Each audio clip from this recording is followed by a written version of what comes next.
ముందు దేవుని యొక్క వాక్యాన్ని ఆలోచన చేద్దాం. కొరంథీయులకు రాసిన మొదటి పత్రిక 11వ అధ్యాయం 23 నుండి 32 వరకు మార్చి చదువుదాం. కొరంథీయులకు రాసిన మొదటి పత్రిక 11వ అధ్యాయము 23 నుండి 32 వరకు. నేను మీకు అప్పగించిన దానిని ప్రభు వలన పొందుతుంది. ప్రభువైన యేసు తాను అప్పగింపబడిన రాత్రి ఒక రొట్టెను ఎత్తుకొని కృతజ్ఞతాస్తుతులు చెల్లించి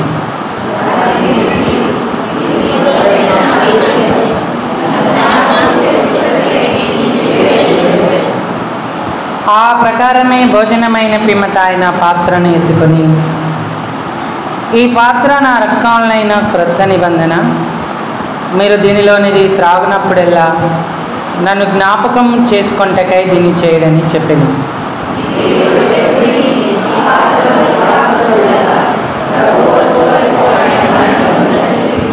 కాబట్టి ఎవడు అయోగ్యంగా ప్రభు యొక్క రొట్టెను తినును లేక ఆయన పాత్రలోంది త్రాగును, వాడు ప్రభు యొక్క శరీరమును గుర్చియు రక్తమును గుర్చియు అపరాధి అగును.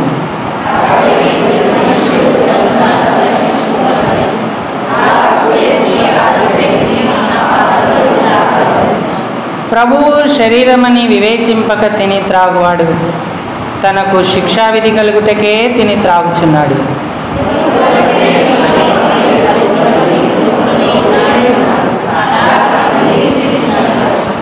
అయితే మనలను మనమే విమర్శించుకొనిన ఎడల తీర్పు పొందక పోదుము.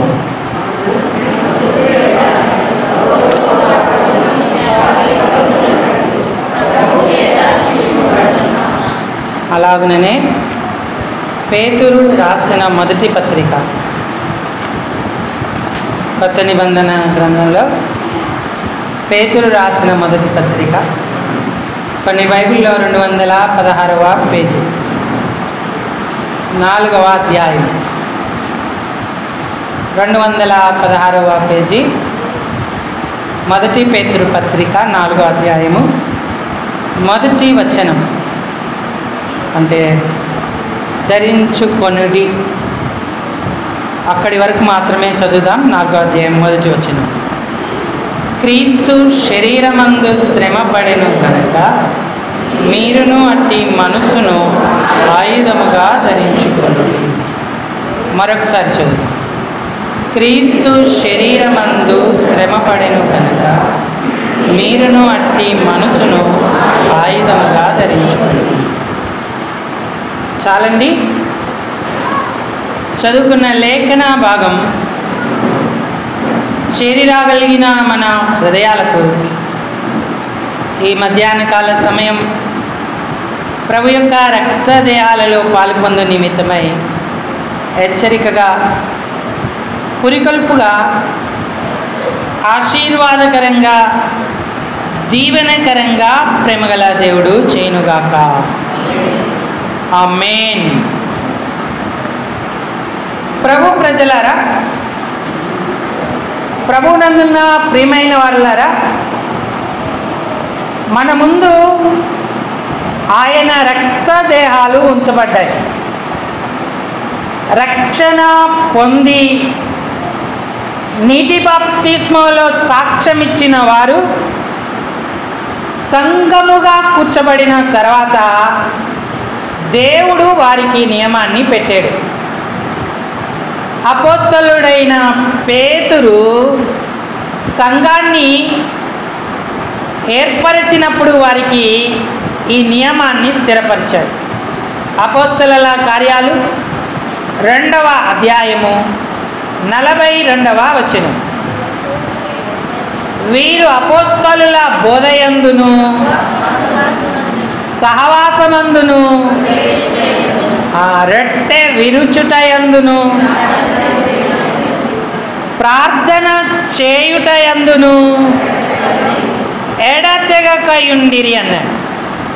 నువ్వు యేసును సొంత రక్షకుడిగా అంగీకరించకపోయినా, బాప్తిస్మంలో పాలు పొందకపోయినా, నీకు సంఘముతో ఎలాంటి సంబంధం సహవాసం లేదు, జీవగ్రంథమందు నీ పేరు రాయబడలేదు.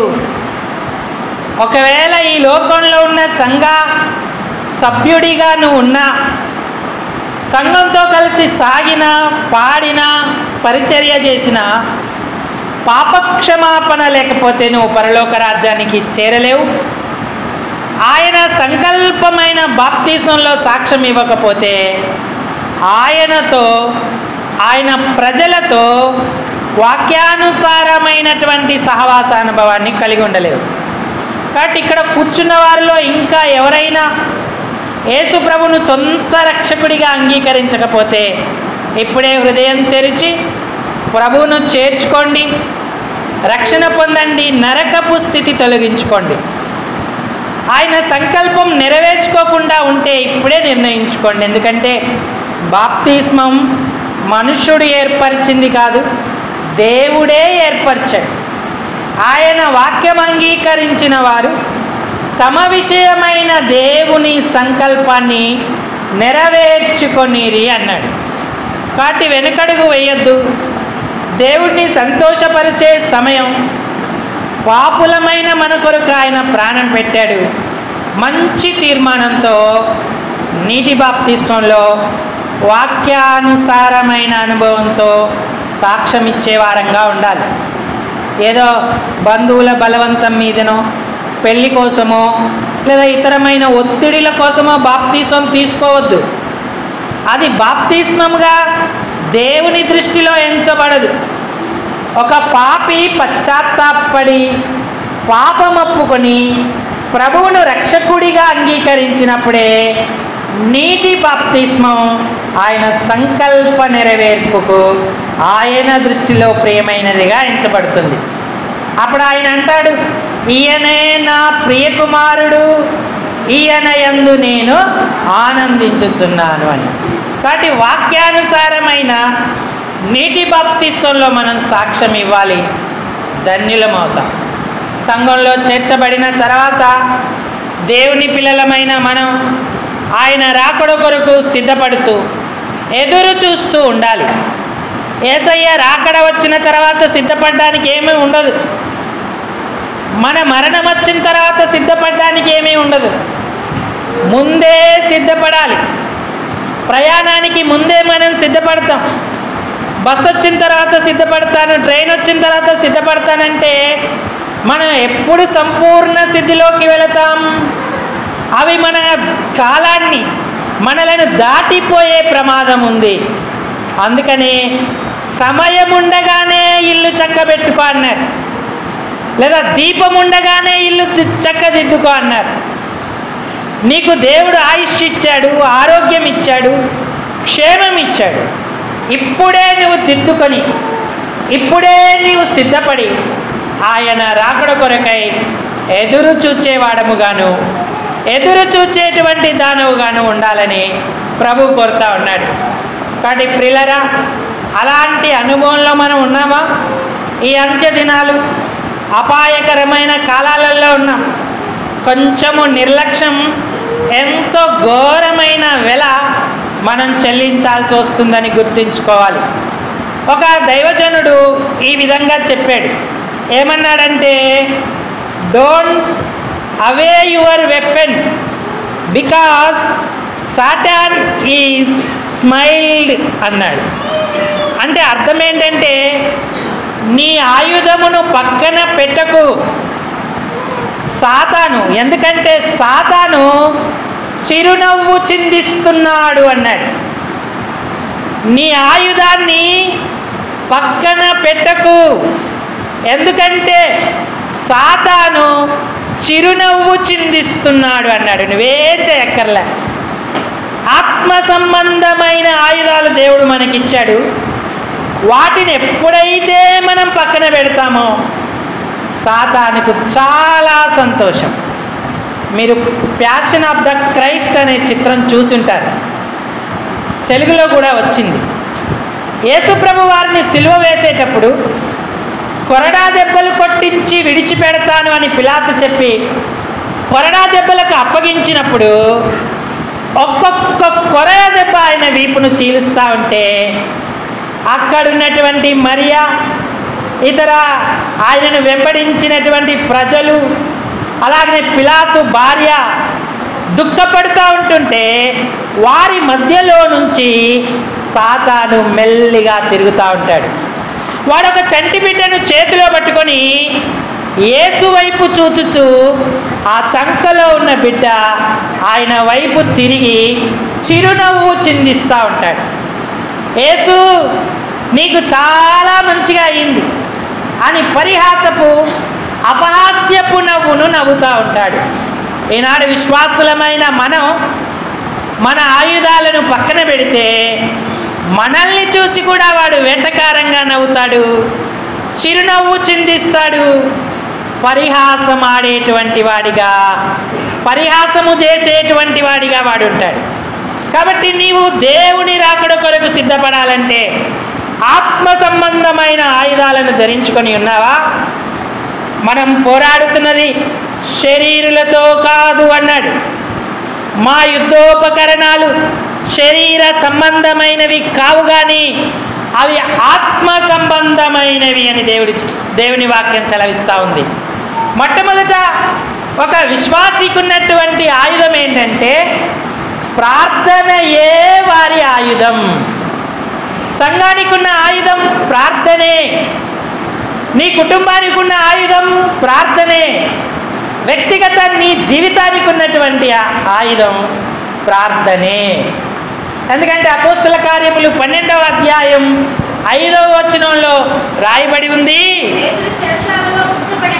పేతురు చెరసాలలో ఉంచబడెను. సంఘమైతే అతని కొరకు అత్యాసక్తితో దేవునికి ప్రార్థన. నాతో చెప్పండి అందరూ, సంఘమైతే, నేనైతే, గట్టిగా చెప్పాలి, నేనైతే అత్యాసక్తితో దేవునికి ప్రార్థన చేయుచుంటిని. మరి సంఘం మనం అలాంటి అనుభవంలో ఉన్నామా? లేక ప్రార్థనాయుధాన్ని పక్కన పెట్టామా? ఆనాటి సంఘం ర్యాలీలకో ధర్నాలకో నిరసన తెలియజేయడానికో ముందుకు వెళ్ళలేదు. రాజులను అధికారుల మన్ననను పొందడానికి ముందుకు వెళ్ళలేదు. వారికున్న ఆయుధాన్ని బయటికి తీసింది. సంఘమైతే అతని కొరకు అత్యాసక్తితో ప్రార్థన చేయుచుండెనన్నాడు.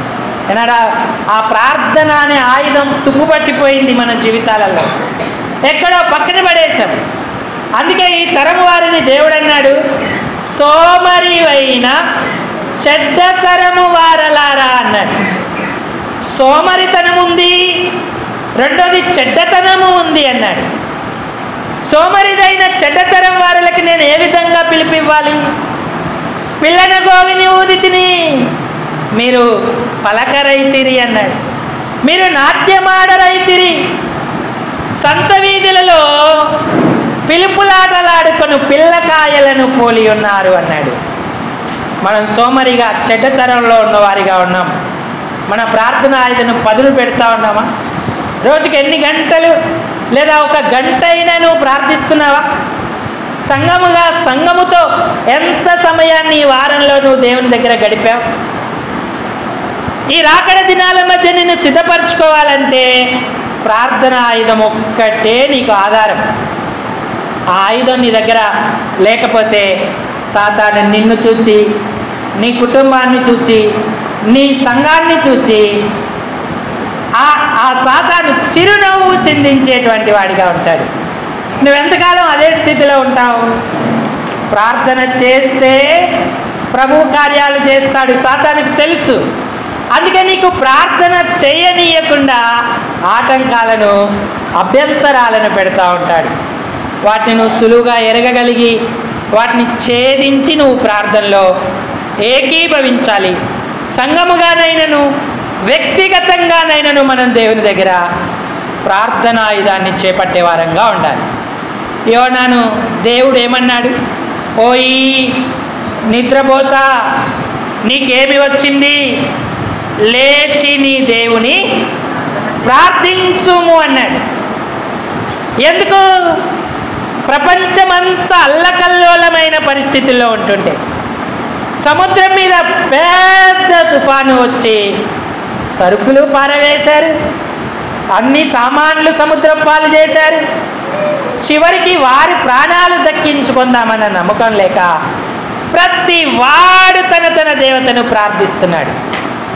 కానీ యోనా మాత్రం ఓడ దిగువ భాగమునకు పోయి గాఢ నిద్రపోవుచుండేను అన్నాడు. అన్నాడు క్రైస్తవ్యం, సేవకులు, విశ్వాసులు ఇదే స్థితిలో ఉన్నారు. ఎంతకాలం ప్రార్థనాయుధాన్ని పక్కన పెడతావు? నువ్వు మేల్కొంటే సాతాను యొక్క క్రియలను లయపరిచేవాడిగా ఉంటావు, సాతానును అణిచివేసేటువంటి వాడిగా ఉంటావు. ఆనాడు సంఘం ప్రార్థించింది. చెరలో ఉన్న పేతురు గదిలో దేవదూత ప్రవేశించాడు. గొప్ప వెలుగు ఆ గదిలో ప్రకాశించింది. వారి సంఖ్యలు ఊడిపోయాయి. పేతురును దేవదూత తట్టి లేపి ప్రార్థన జరుగుతున్న స్థలానికి తీసుకొచ్చాడు. నువ్వు ప్రార్థిస్తే ప్రభువు తన దూతలను కూడా ఈ పరిచర్యలో భాగస్థులను చేయాలని ఆశపడతా ఉన్నాడు. ఈ ఆయుధాన్ని నువ్వు పక్కన పెడితే సాతాను చిరునవ్వు చిందించడానికి నీవే కారణమవుతావని గుర్తుంచుకో. మనకున్న ఆత్మ సంబంధమైన ఆయుధాలలో ప్రార్థన మొదటిది. రెండవది వాక్యమే మన ఆయుధం. ఎఫెసీ పత్రికకు రండి. ఎఫెసీలో రాసినటువంటి పత్రిక దేవుడిచ్చే సర్వాంగ కవచము ధరించుకొనుడి అన్నాడు. అక్కడ మన ఆత్మ ఖడ్గం లేదా మన ఆయుధమైన వాక్యమును ధరించుకొనుడి అంటున్నాడు. 17వ వచనం చదవండి. 6వ అధ్యాయం. రక్షణయను శిరస్త్రాణము దేవుని వాక్యమనే ఆత్మ ఖడ్గమును ధరించుకొనుడి అన్నాడు. ఈనాడు సాతానును మనం ఎదిరించాలంటే మన సొంత మాటలలో ఎదిరిస్తే మనం చిక్కులో పడతాం, మనమే పట్టబడతాం వాడికి. సాతానును ఎదిరించడానికి మన మాటలు కాదు, దేవుని మాటలు కావాలి. ఆదికాండం మొదలుకొని ప్రకటన గ్రంథం వరకు ఈ వాక్యమంతా ఆయన మాటే. ఈ మాట నిత్యము నిలిచేటువంటి మాట. నువ్వు మాట్లాడినప్పుడు వాక్య ఖడ్గాన్ని తీయాలి తప్ప మన సొంత మాటలు మాట్లాడకూడదు. ఆదికాండం మొదలుకొని ప్రకటన గ్రంథం వరకు ఉన్న సత్యం రెండంచుల వాక్య ఖడ్గం, ఆత్మ ఖడ్గం. అపవాదిని తరిమేయడానికి, వాని తలను చేనరగడానికి ఎంతకంటే శ్రేష్టమైన ఖడ్గము లేదు. యేసు ప్రభు వారు 40 పగుళ్ళు 40 రాత్రులు ఉపవాసం ఉండిన తర్వాత అపవాది ఆయనను శోధించాడు. అపవాది శోధించినప్పుడు యేసు ప్రభు వారు ఎంతో జ్ఞానంతో తెలివితో ప్రత్యుత్తరం ఇచ్చాడు. తన సొంత మాట వాడకుండా మనకు మాదిరిగా ఉండడానికి దేవుని వాక్యాన్ని ఎత్తిపట్టి దేవుని వాక్యాన్నే సమాధానంగా చెప్పాడు. మత్తయి 4:3వ వచనం. ఆ శోధకుడు ఆయన యొద్దకు వచ్చి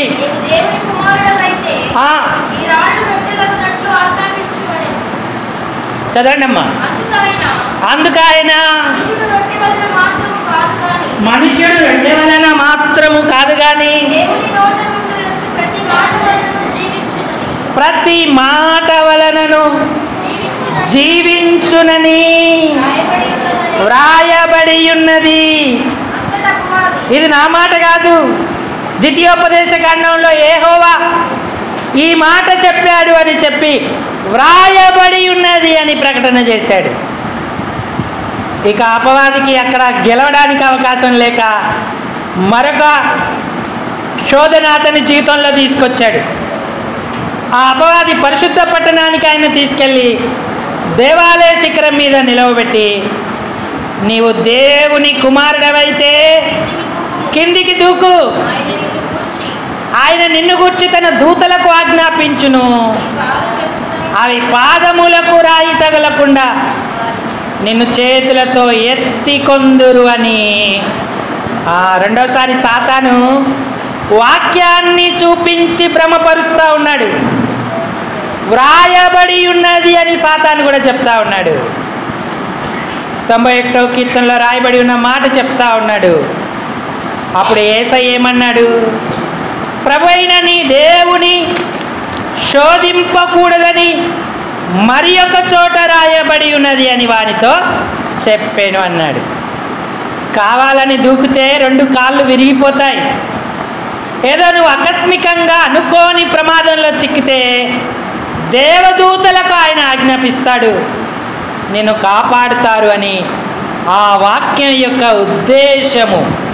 కానీ సాతాను తెలివిగా వాక్యాన్ని ఉపయోగించి యేసును మోసం చేయాలనుకున్నాడు. అది వాడి వల్ల కాలేకపోయింది. ఈనాడు కూడా చాలామంది వాక్యమే వాక్యమే అని భ్రమపడుతూ దర్శనాలు, అది సంఘమే ఇది సంఘమే, కళలు, ప్రవచనాలు ఇవన్నిటినీ నమ్ముతూ ఉన్నారు. మంచిదే. ఏ కళ వచ్చినా, ఏ దర్శనం వచ్చినా, ఏ ప్రవచనము చెప్పినా అది వాక్యానుసారమై ఉండాలి. అందుకే వ్యక్తిగతంగా విశ్వాసులు దేవుని యొక్క వాక్యాన్ని చదివి ఆ వాక్యాన్ని హృదయంలో నిలుపుకునే వారంగా ఉండాలి. అప్పుడు సాతాను చేత మోసపోం, మనుషుల మాటలకు లోబడం. పరిశుద్ధాత్ముడు మన మీదికి దిగితే పరిశుద్ధాత్ముడు మన స్వభావములో క్రియ చేస్తాడు. స్వభావములో క్రియ అంటే అర్థం ఏంటంటే అంతకు ముందున్న స్వభావం ఇప్పుడు పనిచేయనీయం. ఒకవేళ అది మనలో ఉంటుందేమో కానీ దాన్ని అణిచివేసేటువంటి వారంగా ఉంటాం. అంతకుముందు బూతులు తిట్టేవారం, ఇప్పుడు బూతులు నోట ఎత్తం. అంతకుముందు తాగేవారం, ఇప్పుడు తాగం. అంతకుముందు బీడి, చుట్ట, వ్యర్థమైనటువంటి ఈ లోక సంబంధమైన అలవాట్లలో ఉన్నవారం ఇప్పుడైతే పరిశుద్ధాత్మ అభిషేకం పొందితే అలాంటివన్నీ విసర్జిస్తాం. చాలా చిత్రం. మనం ఎన్నెన్నో సంఘాలకు వెళ్తాం, తబలా కొట్టినంతసేపు, కంజరా కొట్టినంతసేపు ఊగిపోతాం, పాటల ద్వారా ఉద్రేకం తెచ్చుకుంటాం, పరిశుద్ధాత్ముడు నన్ను తాకాడనుకుంటాం. ఇంటికి వచ్చిన తర్వాత భర్త మీద, ఇరుగు పొరుగు వారి మీద, భార్య మీద, పిల్లల మీద నోటికి వచ్చినట్టుగా మనం మాట్లాడుతూ ఉంటాం. ఆ నోటికి అద్దు అదుపు ఉండదు. అరే చర్చిలో భాషలు మాట్లాడావే, చర్చిలో పరిశుద్ధాత్మ తాకిందే, మరి ఇంటి దగ్గర నీ పరిస్థితి ఏంటి? అంటే నీవు నీ భావోద్రేకాలకు అక్కడున్న ఆ కంజర, ఆ తబల అక్కడ వాయిస్తున్నంతసేపే నువ్వు ఊగావు తప్ప నిజంగా ఆత్మదేవుడు నీలో పని చేయలేదు. ఎంత మోసపోతున్నావు.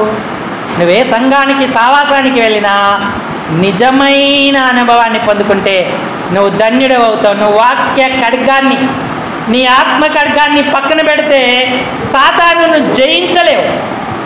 ఏర్పరచబడిన వారిని సైతం మోసం చేస్తాడు వాడు. అందుకే ఎంతో మెలకుగా ఉండాలి. అప్పటికి యేసుప్రభుని వదిలేయలేడు. ఆయన 40 దినాలు ఉపవాసం ఉన్నాడు. బిక్కిలే ఆకలి వేస్తూ ఉంది, అయినా సరే వదిలేయలేదు. ఇక అన్నాడు, నువ్వు నాకు మొక్కితే, నాకు సాగిలా పడితే ఈ లోక రాజ్యాలన్నీ నీకు ఇస్తానన్నాడు. ఆయన అన్నాడు, ప్రభు అయిన నీ దేవునికి మొక్కి ఆయనను మాత్రమే సేవింపవలనని వ్రాయబడి ఉన్నది అన్నాడు. కాబట్టి నువ్వు వ్రాయబడిన వాక్యాన్ని చేపట్టాలి, వాక్యాన్ని చదవాలి, వాక్యాన్ని విని గ్రహించి వ్రాయబడి ఉన్నదా లేదా అని తెలుసుకొని నడుచుకునేటువంటి వారంగా ఉండాలి. అప్పుడు మనం వాక్య ఖడ్గాన్ని చేపట్టినట్టు. మొట్టమొదట మన ప్రార్థన ఆయుధాన్ని తీయాలి. రెండవదిగా వాక్యము ఖడ్గమనే దేవుని వాక్యమనే ఆత్మ ఖడ్గాన్ని తీసేటువంటి వారంగా ఉండాలి. అప్పుడే సాతాను మన యొద్ద నుండి పారిపోయేటువంటి వాడిగా ఉంటాడు. మరి అలాంటి ఆయుధాలు ఉపయోగిస్తున్నామా? మన వాక్యం వినడం ఎంతో కష్టం, కానీ కాలక్షేప కబుర్లు, అక్కడిక్కడ జరిగిన విషయాలను, కల్పనా కథలను వినడంలో ఎంతో ఆనందిస్తాం.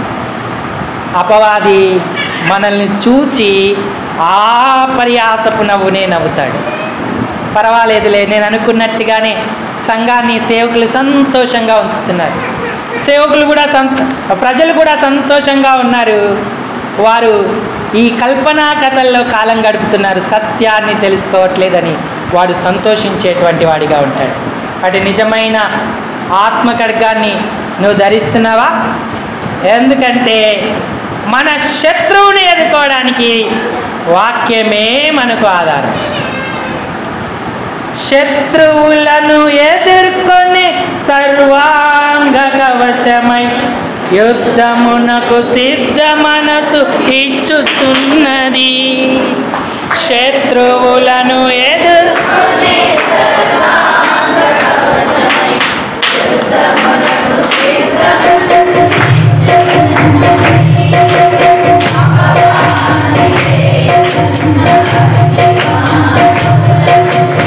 అపవాది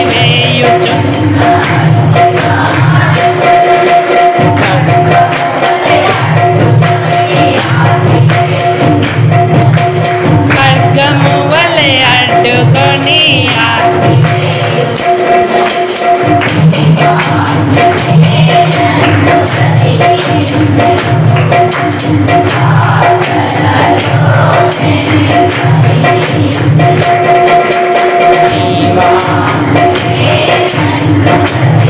అందరూ పాడండమ్మా, గట్టిగా పాడండి.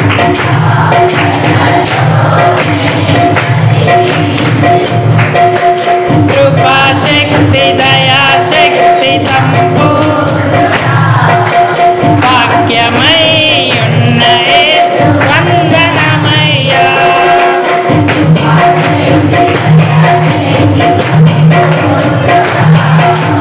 వాక్యమై ఉన్న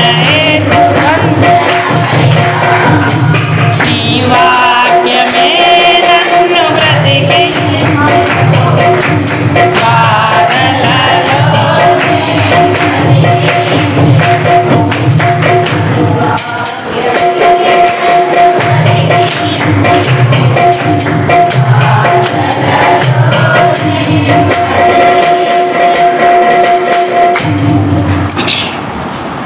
నువ్వు ప్రార్థనాయుధాన్ని పక్కన పెడితే ఇప్పటికిప్పుడేదో నీ కొంప కొల్లేరవుతుందని కాదు.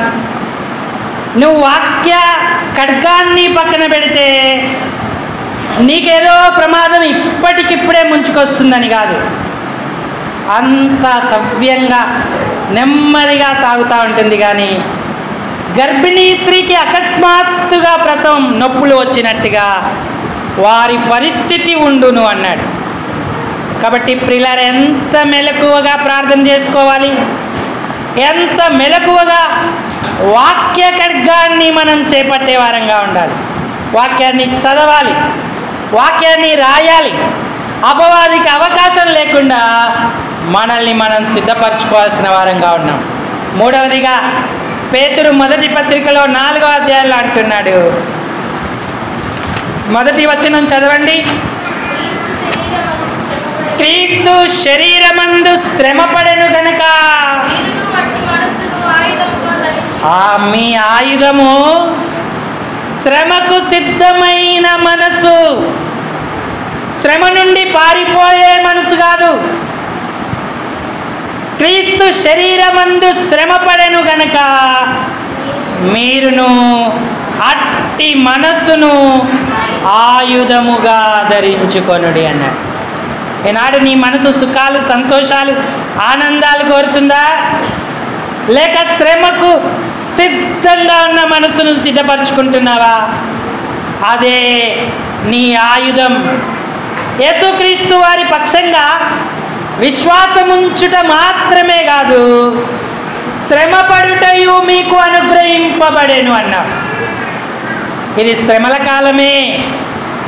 సంఘానికి శ్రమల కాలం, కుటుంబానికి, వ్యక్తిగతంగా నీకు నాకు శ్రమల కాలమే. ఈ శ్రమ కాలములో శ్రమలకు సిద్ధమైన మనసును నువ్వు ఆయుధంగా ధరించుకుంటున్నావా?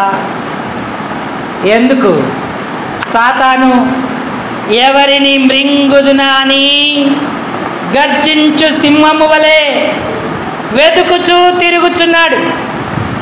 అదే మొదటి పేతురు పత్రిక 5వ అధ్యాయం 8వ వచనంలో రాయబడి ఉంది. నిబ్బరమైన బుద్ధి గలవారై మెలకువగా ఉండండి, మీ విరోధి అయిన అపవాది గర్జించు సింహం వలె ఎవరిని మృంగుదునా అని వెతుకుతూ తిరుగుతున్నాడు. లోకమందున్న మీ సహోదరుల యందు ఈ విధమైన శ్రమలే నెరవేరుచున్నావని ఎరిగి ఆ విశ్వాసమందు స్థిరులై వానిని ఎదురించుడి. తన నిత్య మహిమకు క్రీస్తునందు మిమ్మును పిలిచిన ఆ సర్వ కృపానిధియగు దేవుడు కొంచెము కాలము మీరు శ్రమపడిన పిమ్మట తానే మిమ్మును పూర్ణులుగా చేసి స్థిరపరచి బలపరుచును అన్నాడు.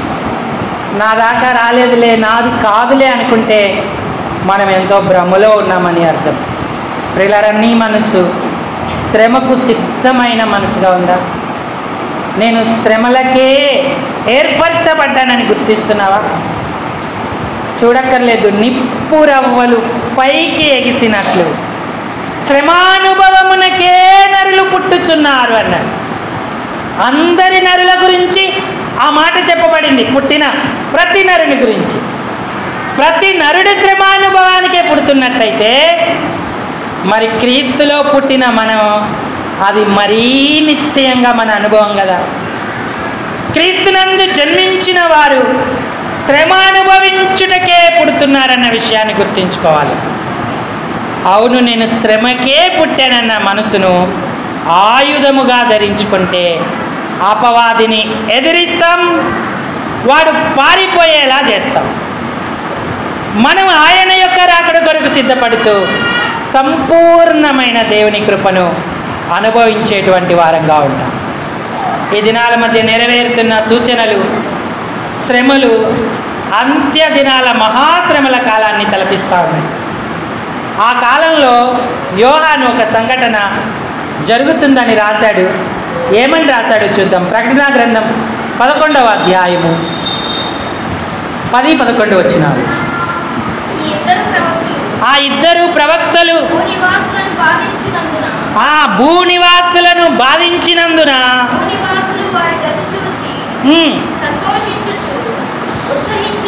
వారి గతిని చూచి సంతోషించుచు ఉత్సహించుచు ఒకరినొకడు కట్నములు పంపుకుంటారు. ఆ 3.5 దినాలైన పిమ్మట అన్నాడు. ఇక్కడ ఒక ఇద్దరు ప్రవక్తలు ఉన్నారు, సువార్త ప్రకటించారు, సూచక క్రియలు చేశారు, అద్భుతాలు చేశారు. ఎవరైనా వారికి హాని చేస్తే వారి నోళ్ళల్లో నుండి అగ్ని వచ్చి వారిని దహించింది.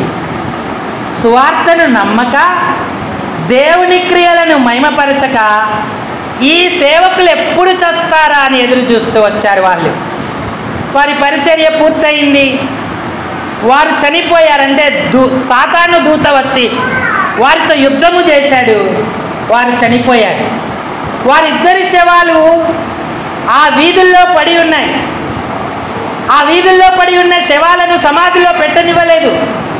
3.5 దినాలు వారి గతిని చూచి సంతోషించుచు శుభాకాంక్షలు తెలియజేస్తూ ఉన్నారు. ఒకరికొకడు కట్నాలు పంపుకుంటున్నారు అని రాయబడి ఉంది. తర్వాత దేవుని ఆత్మ వాళ్ళలోకి వచ్చి వారు పునరుద్ధానులై ప్రభు దగ్గరికి వెళ్ళారు. వారు లేచి వెళ్ళారు. రానున్న దినాలలో జరగబోయే సంఘటన. ఈనాడు కూడా సేవకుల గతిని చూచి సంతోషించేవారు, ఉత్సహించేవారు, శుభాకాంక్షలు తెలుపుకునేవారు ఈ లోకంలో ఎక్కువైపోతూ ఉన్నారు. మనం ప్రవీణ్ పగడాల గారి మరణం గురించి విన్నాం. అది హత్య లేదా యాక్సిడెంటో దేవునికి తెలుసు. కానీ ఆ గతిని చూచి భూలోక నివాసులందరూ ఉత్సహిస్తూ ఉన్నారు, సంతోషిస్తూ ఉన్నారు, ఒకరికొకడు శుభములు తెలియజేసుకుంటా ఉన్నారు.